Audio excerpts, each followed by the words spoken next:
अरे भाग्यवान, मेरे जूते कहाँ रखे हैं? मुझे बाहर जाने में देर हो रही है। तभी मालती कमरे में आती है। ये रहे आपकी जूते। मैं इन्हें साफ करने के लिए ले गई थी। अरे वाह, तुम कितनी समझदार हो। मेरे बिना कुछ कहे ही सारे काम कर देती हो।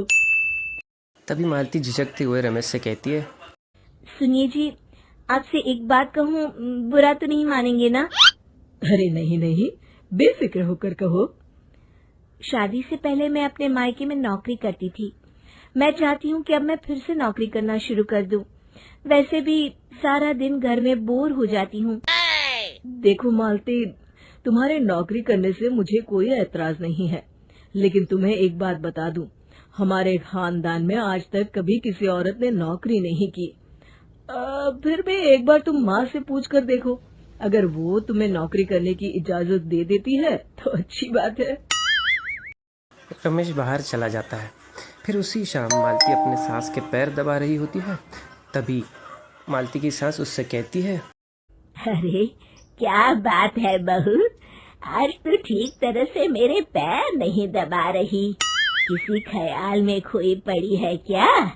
मैं भी तो जानूं आखिर बात क्या है। अब दरअसल वो माँ जी।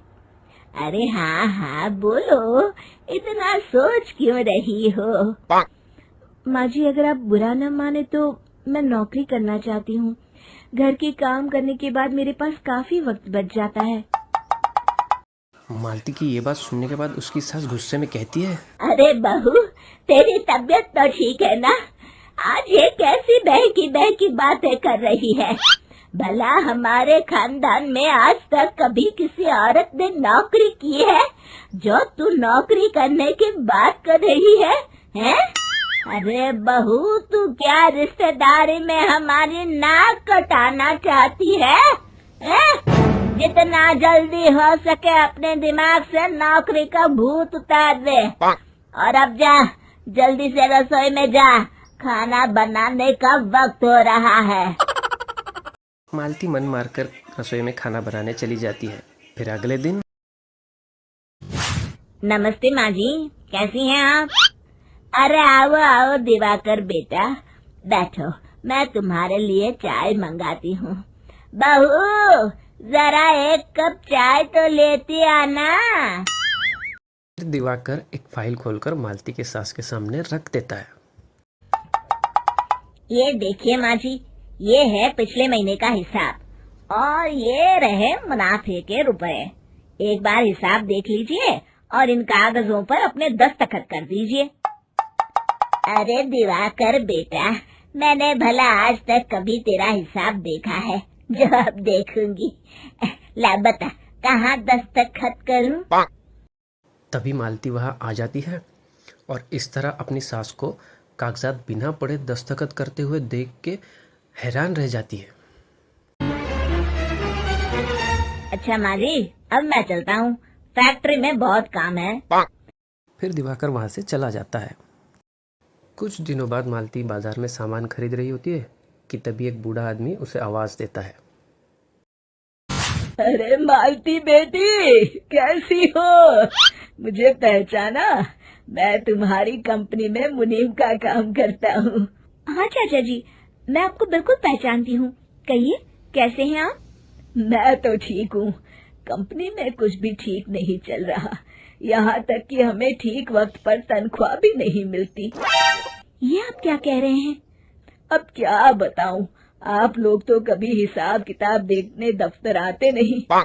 मेरी मानो तो एक बार आप लोग दफ्तर आकर सारा हिसाब किताब देख लो, आपको असलियत पता चल जाएगी। अच्छा बेटी, अब मैं चलता हूँ, देर हो रही है। फिर वो बूढ़ा आदमी वहां से चला जाता है।